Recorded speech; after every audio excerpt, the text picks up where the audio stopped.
नमस्कार, आप देख रहे हैं इंडिया न्यूज पंजाब हिमाचल। मैं हूं आपके साथ तरनजीत। बुलेटिन की शुरुआत करते हैं। कोरोना के संकट काल में लोगों को उनकी डेस्टिनेशन तक पहुंचाने वाली पंजाब रोडवेज की आर्थिक सेहत खराब हो चली है।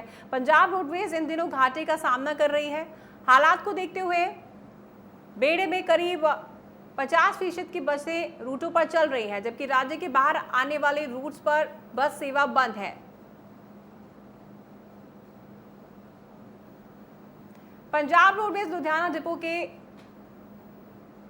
ट्रांसपोर्ट मैनेजर एसएस ग्रेवाल ने बताया कि कोरोना काल के दौरान बस के रूट्स पर प्रभाव पड़ा है और बीते दिनों सरकारी दिशा निर्देशों पर तय संख्या में सवारियां लेकर जा रही थी। हालांकि वेतन समय पर दिया जा रहा है। पंजाब रोडवेज के कर्मचारियों का कहना है कि पहले रोजाना करीब 1.5 करोड़ रुपए की आमदनी थी, जो अब 30% भी नहीं रह गई है। ज्यादा असर बाहरी राज्यों के रूट्स वाली बसेस के बंद होने का पड़ा है।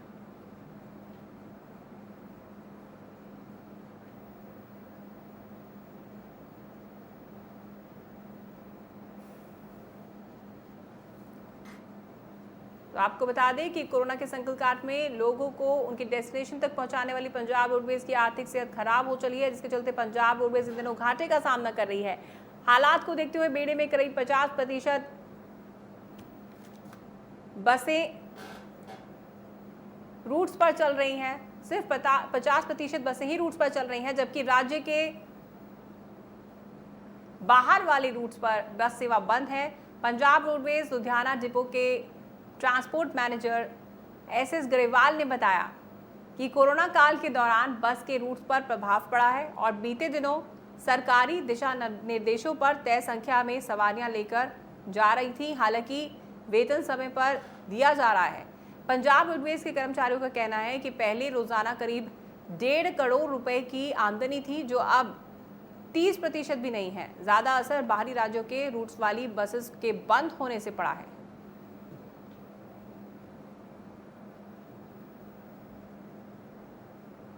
पंजाब रोडवेज संकट से गुजर रही है। कोरोना काल के चलते आर्थिक सेहत खराब है। 50% बसेस ही चल रही थी, जिसके चलते काफी ज्यादा घाटा हुआ है पंजाब रोडवेज की बसेस को। आपको बता दें कि पहले 50% सवारियां ही सफर कर रही थी, जिसके चलते अब काफी ज्यादा संकट से गुजर रही है पंजाब रोडवेज और काफी घाटा हुआ है पंजाब रोडवेज को। पहले की आमदनी का 30% भी रेवेन्यू नहीं आ रहा है।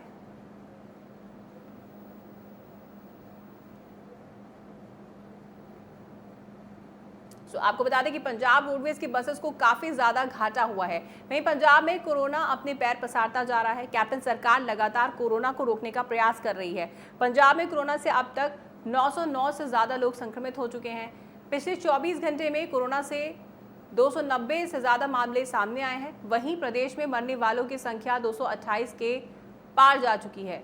गुरुवार को प्रदेश में कोरोना से 9 लोगों ने अपनी जान गंवाई। वहीं पंजाब का रिकवरी रेट हालांकि 70% है। वहीं दूसरी तरफ कोरोना के इस संक्रमण काल में प्राइवेट अस्पतालों की भी मनमानी पर अब नकेल कसने की सरकार ने पूरी तैयारी कर ली है। पंजाब सरकार ने प्राइवेट अस्पतालों में कोरोना के इलाज के लिए कैपिंग कर दी है, यानी इलाज का खर्च तय कर दिया है। तय खर्च से ज़्यादा पैसा वसूलने वाले प्राइवेट अस्पतालों के खिलाफ अब कार्रवाई भी होगी। तो पंजाब में लगातार कोरोना अपने पैर पसारता जा रहा है। लगातार कोरोना पॉजिटिव मरीजों का आंकड़ा बढ़ता जा रहा है, लेकिन कहीं ना कहीं लोगों की तरफ से लापरवाही जरूर देखने को यहाँ मिल रही है। तो बहुत ज़रूरी हो जाता है कि लोग तमाम प्रिकॉशंस लेकर चलें, क्योंकि लॉकडाउन खुल चुका है। तो कहीं ना कहीं यहाँ पर प्रिकॉशंस लेकर चलना बहुत ज़रूरी है। वहीं प्राइवेट अस्पतालों को लेकर भी सख्ती कर दी गई है पंजाब सरकार की तरफ से। अब फिक्स रेट्स ही लिए जाएंगे।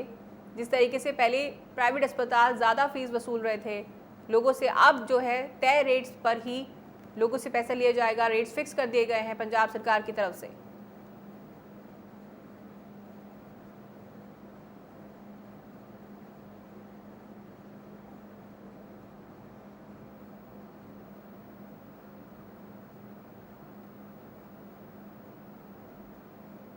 वहीं पटियाला के गांव जटपुरा में एक युवक की कोरोना संक्रमण से मौत हो गई। युवक का नाम जुगराज सिंह था और वे कांग्रेस से जुड़े हुए थे। साथ ही गांव के सरपंच भी थे। कोरोना संक्रमित होने के बाद से उनका इलाज पटियाला के रोजिंद्रा अस्पताल में चल रहा था। मृतक के परिजनों ने बताया कि युवक की रिपोर्ट पॉजिटिव आने के बाद उसे लुधियाना भेजा गया, लेकिन बिगड़ती स्थिति को देखते हुए आनंद फानन में राजेंद्र अस्पताल में रेफर किया गया। जानकारी के मुताबिक संक्रमित युवक को सांस लेने में काफी तकलीफ थी और बुखार भी था। तो पटियाला के जटपुरा में एक व्यक्ति की कोरोना से मौत हो गई। आपको बता दें कि कांग्रेस से जुड़े थे मृतक जुगराज, जिनका की देहांत हो गया। जटपुरा गांव के सरपंच थे, पटियाला के जटपुरा गांव के रहने वाले थे, जिन्हें की सांस लेने में काफ़ी तकलीफ हो रही थी, बुखार भी था। सो कोरोना से उनकी मौत हो गई। हालांकि पंजाब में अगर बात की जाए डेथ रेट की, तो ज़्यादातर उन्हीं केसेस में डेथ रेट देखा जा रहा है, या तो जिनकी एज ग्रुप ज़्यादा है या फिर जिनकी इम्यूनिटी वीक है। वहीं पंजाब सरकार की ओर से नए स्टाफ नर्स की नियुक्तियों को लेकर पटियाला में कॉन्ट्रैक्ट बेस पर काम कर रही नर्सों में काफ़ी रोष देखने को मिला है। आपको बता दें कि ज़्यादा जानकारी देते हुए वहां के एक स्टाफ ने बताया कि वे सब साल 2018 बैच की सारी परीक्षा क्लियर करने के बाद से ही लगातार काम कर रही हैं। इतनी मेहनत के बावजूद भी उन्हें अब तक रेगुलर नहीं किया गया। कॉन्ट्रैक्ट बेस पर काम कर रही नर्सेज ने सरकार के खिलाफ विरोध प्रदर्शन करते हुए कहा है कि वे किसी भी कीमत पर नए लोगों की भर्ती नहीं होने देंगी। पटियाला में नर्सेज की तरफ से रोष प्रदर्शन किया गया, सरकार के खिलाफ नारेबाजी की गई। उनका कहना है कि वो कॉन्ट्रैक्ट बेसिस पर काफ़ी देर से काम कर रही हैं और अब उन्हें रेगुलर करने की बात थी तो उन्हें रेगुलर नहीं किया जा रहा है। वहीं उन्होंने कहा कि नई नर्सेज की भर्ती वो नहीं होने देंगी। वहीं कोविड के चलते गरीबों को गुजर बसर करना मुश्किल होता जा रहा है, लेकिन सरकार के साथ साथ बहुत ही संस्थाएं ऐसी भी हैं जो गरीबों की मदद करने के लिए आगे आ रही हैं। इसी कड़ी में तरनतारन में हरेक का भला सेवा सोसाइटी ने जरूरतमंदों को राशन बांटा। आपको बता दें कि इस संस्था के साथ अधिकतर लोग विदेशों से जुड़े हैं, जो अक्सर जरूरतमंदों की मदद के लिए पहचाने जाते हैं। संस्था के इस नेक काम से गरीब वर्ग भी काफी खुश है और उन्हें दुआएं दे रहे हैं। संस्था का मकसद अधिक से अधिक जरूरतमंदों की मदद करना है। तो तरनतारन में एक अच्छी पहल की गई है। इस संस्था की तरफ से गरीबों को राशन बांटा गया है और इस तरह की तमाम संस्थाएं पहले भी कई संस्थाओं की तरफ से इस तरह का योगदान दिया गया है। जिस तरह के हालात कोरोना काल में बने हुए हैं, गरीबों को काफ़ी दिक्कतों का सामना करना पड़ रहा है, जो गरीब वर्ग के लोग हैं। सो गरीब वर्ग संस्था को दुआएं दे रहा है उनकी इस पहल के लिए। सो तरनतारन में इस तरह से गरीबों को राशन बांटा गया और एक नेक काम किया गया।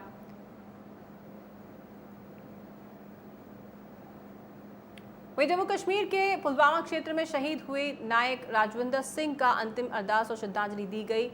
शहीद के गांव दोदड़ा में इसका आयोजन हुआ। इस मौके पर पंजाब सरकार और मुख्यमंत्री कैप्टन अमरिंदर सिंह की तरफ से पंजाब कैबिनेट के मंत्री साधु सिंह धर्मसोत विशेष तौर पर पहुंचे थे।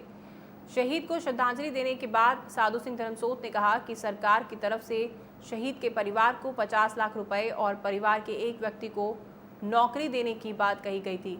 इसकी प्रक्रिया कुछ ही दिनों में पूरी कर दी जाएगी।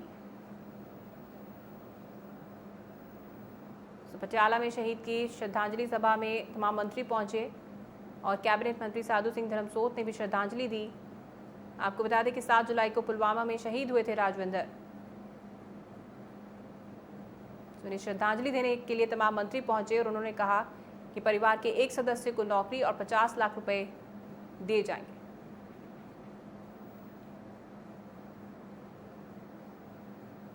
वहीं रक्षा मंत्री राजनाथ सिंह 2 दिवसीय दौरे पर लद्दाख पहुंचे, जहां पर उन्होंने कहा कि भारत की 1 इंच जमीन को कोई ले नहीं सकता है। भारतीय सेना के ऊपर हमें नाज है। मैं जवानों के बीच आकर गौरवान्वित महसूस कर रहा हूं। हमारे जवानों ने शहादत दी है, इसका गम 130 करोड़ भारतवासियों को भी है।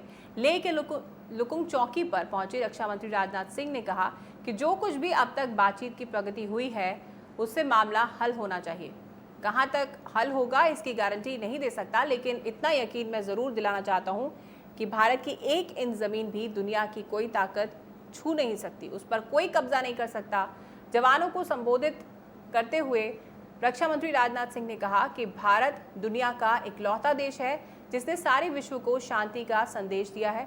हमने किसी भी देश पर कभी आक्रमण नहीं किया है और ना ही किसी देश की ज़मीन पर हमने कब्जा किया है। भारत ने वसुदेव कुटुंबकम का संदेश दिया है।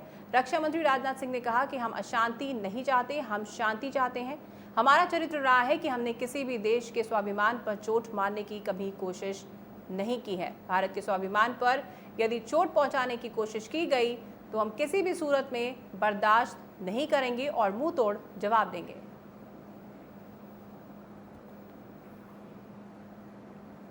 सुरक्षा मंत्री राजनाथ सिंह लेह पहुंचे 2 दिवसीय दौरे पर और उन्होंने कहा कि 1 इंच जमीन को भी कोई नहीं ले सकता है और चीन को मुंहतोड़ जवाब देने की भी बात उन्होंने कही। वहीं जो जवान शहीद हुए थे गलवान घाटी हमले में, उनको भी, उनकी शहादत को भी उन्होंने सलाम किया। और आपको बता दें कि चीन को खरी खोटी उन्होंने सुनाई। उन्होंने कहा कि 1 इंच ज़मीन भी कोई नहीं ले सकता और अगर हालात ज़्यादा बिगड़ते हैं तो उसका मुंह तोड़ जवाब दिया जाएगा। इसी के साथ उन्होंने कहा कि भारतीय सेना पर उन्हें नाज है। वहीं कल एलओसी पर वो हालात का जायजा लेंगे। 2 दिवसीय दौरे पर रक्षा मंत्री राजनाथ सिंह लेह पहुंचे।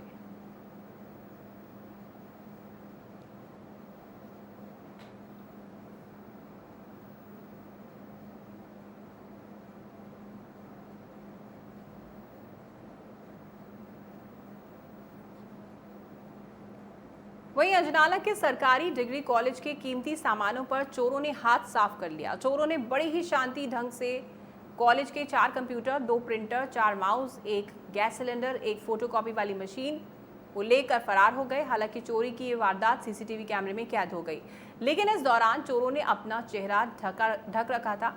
चोरी हुए कंप्यूटर्स में पंजाब सरकार उच्च शिक्षा विभाग, गुरु नानक देव यूनिवर्सिटी अमृतसर स्टूडेंट्स और बाकी स्टाफ का डेटा भी मौजूद था।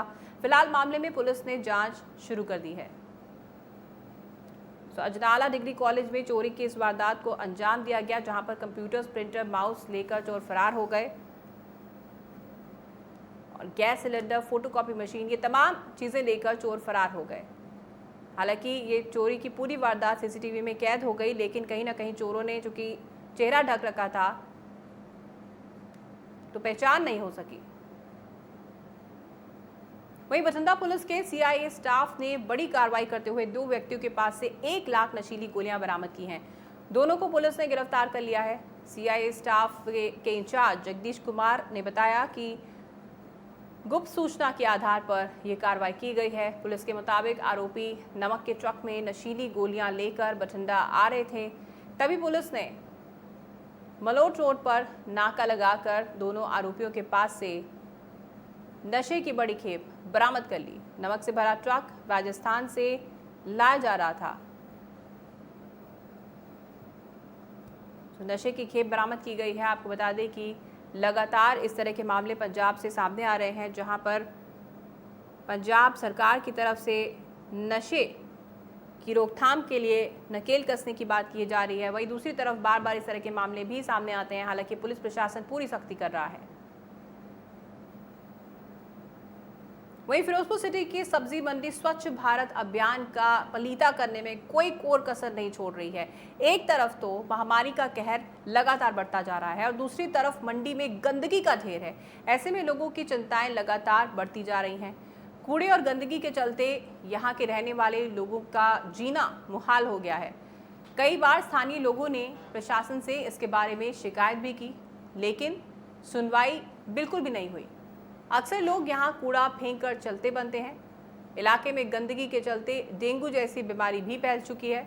ऐसे में लोग ज़्यादातर इस परेशानी से निजात पाने की गुहार भी लगा रहे हैं प्रशासन से, लेकिन प्रशासन की तरफ से कोई सुध नहीं ली गई। कहीं ना कहीं इस तरह की तस्वीरें चिंता का विषय ज़रूर बन जाती हैं, इस तरह की तस्वीरें देखकर, क्योंकि कहीं ना कहीं बीमारियों को ये गंदगी दावत ज़रूर देती है। तो सब्जी मंडी के पास की तस्वीरें हैं, जहां पर इस तरह की गंदगी की तस्वीरें सामने आई हैं। कूड़े के ढेर बनी हैं फिरोजपुर की सिटी मंडी, जहां पर मंडी के आसपास रहने वाले लोग इस गंदगी से बेहद परेशान हैं और उन्होंने प्रशासन से भी कई बार गुहार लगाई है, लेकिन कहीं ना कहीं अभी प्रशासन की तरफ से कोई ठोस कदम नहीं उठाया गया है।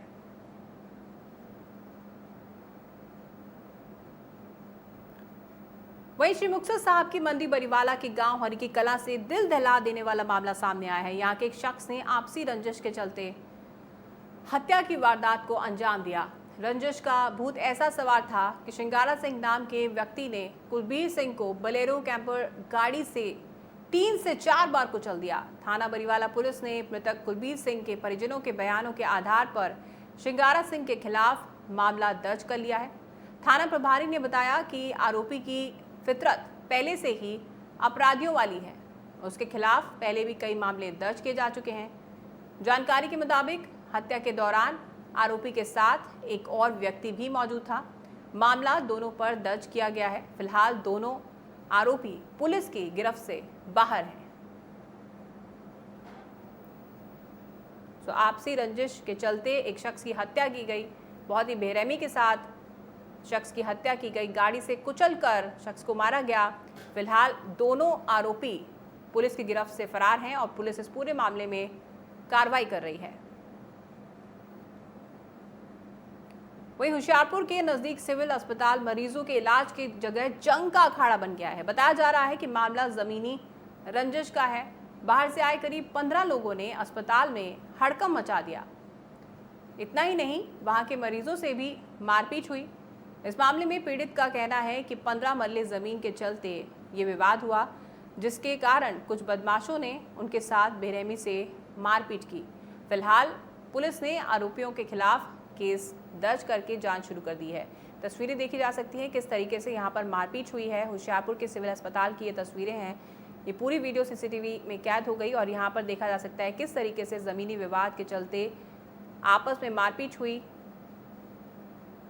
बात हाथापाई तक पहुंच गई और बहुत ही बुरी तरीके से यहाँ पे लोग आपस में लड़ रहे हैं। सिविल अस्पताल की तस्वीर जहाँ पर लोगों का इलाज चल रहा है, वहाँ पर इस तरह की वारदात को अंजाम दिया गया। तो कहीं ना कहीं लोगों में सहनशीलता खत्म होती जा रही है और छोटी छोटी बातों को लेकर लोग एक दूसरे की जान लेने पर उतारू हो जाते हैं।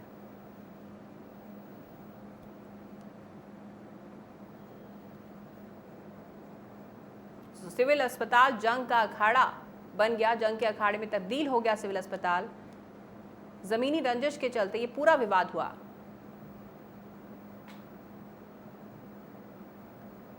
वही फेसबुक पर फिर से फायरिंग का एक वीडियो अपलोड हुआ है। वीडियो में युवक लगातार फायरिंग कर रहा है। श्री मुक्तसर साहब का रहने वाला है ये युवक और वीडियो वाले इस युवक का नाम कनवीर सिद्धू है। दरअसल इस युवक ने राइफल से फायरिंग की। इस वीडियो में देखा जा सकता है कि किस तरीके से युवक राइफल से फायरिंग कर रहा है, जबकि पाबंदी लगा दी गई है पंजाब में हथियारों के इस्तेमाल पर। लेकिन कहीं ना कहीं घर में ही इस तरह का हथियार इस युवक ने इस्तेमाल किया और इससे काफ़ी बुरा प्रभाव पड़ता है बाकी नौजवानों पर भी। जिस तरीके से इस नौजवान ने राइफल के साथ फायरिंग की और इस वीडियो को बाकायदा उसने अपलोड भी किया है फेसबुक पर। और वीडियो देखकर आपको बता दें कि जो वीडियो है ये इस युवक के घर का ही है। कहीं ना कहीं यहाँ पर माँ बाप की तरफ से बड़ी लापरवाही सामने आई है, क्योंकि जब उन्होंने देखा कि इस तरह से युवक फायरिंग कर रहा है तो उन्हें रोकना चाहिए था। तो कहीं ना कहीं इस तरह की वीडियोज़ जब अपलोड की जाती हैं तो बाकी जो नौजवान हैं, जो आज की नौजवान पीढ़ी है, उन पर भी बुरा प्रभाव पड़ता है। तो एक तरफ पंजाब में इस तरह से फायरिंग और हथियारों के इस्तेमाल पर बैन है, पाबंदी है, और दूसरी तरफ से ऐसे वीडियोस लगातार फेसबुक पर अपलोड होते हैं तो जिस पर कार्रवाई होना बहुत ज़रूरी है। वहीं पंजाब में नशाखोरी कम होने का नाम नहीं ले रही है। खन्ना सदर पुलिस ने नशा मुक्त अभियान के तहत अवैध शराब की भट्टी पर छापा मारा, जिस दौरान पुलिस ने अवैध शराब की 30 बोतलें और करीब 100 लीटर शराब को बरामद किया है। इस मामले के बारे में पुलिस अधिकारी ने बताया कि उन्हें गुप्त सूचना मिली थी, जिसके बाद उन्होंने ये कार्रवाई कर आरोपी को गिरफ्तार कर लिया है। खन्ना में अवैध शराब समेत आरोपियों को गिरफ्तार किया गया है। लगातार पंजाब में इस तरह से मामले सामने आ रहे हैं। हालांकि पंजाब सरकार की तरफ से दावा किया जा रहा है कि नशे की रोकथाम के लिए तमाम कदम उठाए जा रहे हैं, लेकिन पंजाब में नशा लगातार बढ़ता जा रहा है।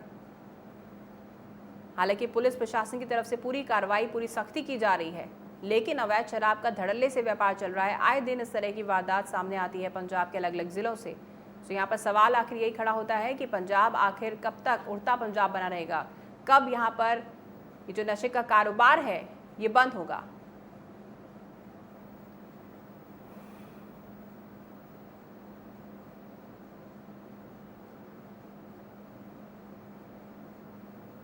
वहीं राजपुरा के गांव गज्जूखेड़ा से एक बड़ी घटना सामने आई है। इलाके में स्थित कौर सेवा केंद्र में कुछ बदमाशों ने चोरी की वारदात को अंजाम दिया है। सेवा केंद्र में काम कर रहे कुछ लोगों का कहना है कि चोरी की घटना को शाम में अंजाम दिया गया।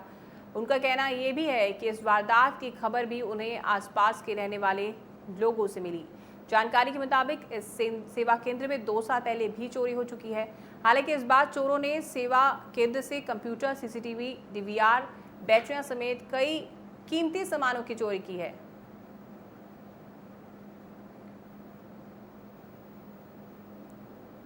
तो राजपुरा के सेवा केंद्र में लाखों की चोरी हुई है।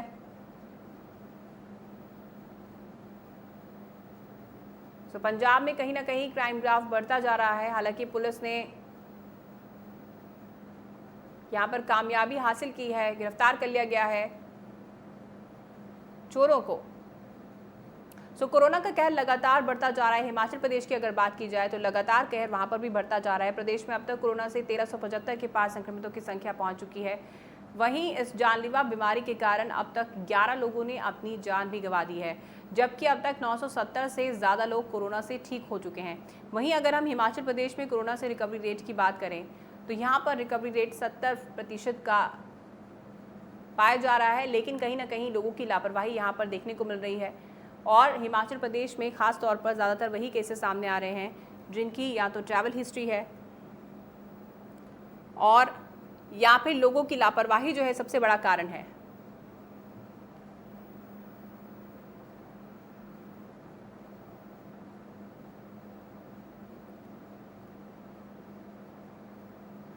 ज़्यादातर केसेस जो देखने को मिल रहे हैं वो चंबा, मंडी और कांगड़ा से देखने को मिल रहे हैं। यहाँ पर ज़्यादातर कोरोना पॉजिटिव के केसेस पाए जा रहे हैं और बड़ी तादाद में यहाँ पर लोगों की तरफ से लापरवाही भी बढ़ती जा रही है। और जो जितने भी मैक्सिमम केसेस हैं वो ट्रैवल हिस्ट्री वाले केसेस हैं। बीते दिन भी चंबा से कुछ केसेस सामने आए थे जिन्हें जब ट्रेस किया गया तो निकल के सामने आया कि इनकी ट्रैवल हिस्ट्री है।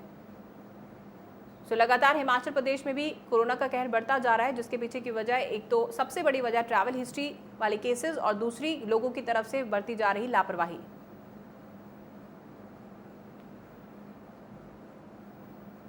हालांकि प्रदेश में रिकवरी रेट भी काफ़ी अच्छा है। पूरे देश की बात की जाए, हिमाचल की बात की जाए, पंजाब की बात की जाए, दिल्ली की यहाँ तक की बात की जाए, रिकवरी रेट काफ़ी अच्छा है, लेकिन लोगों की लापरवाही की वजह से एक्टिव केसेस बढ़ते जा रहे हैं। तो यहाँ पर बहुत ज़रूरी हो जाता है कि तमाम प्रिकॉशंस लेकर चला जाए।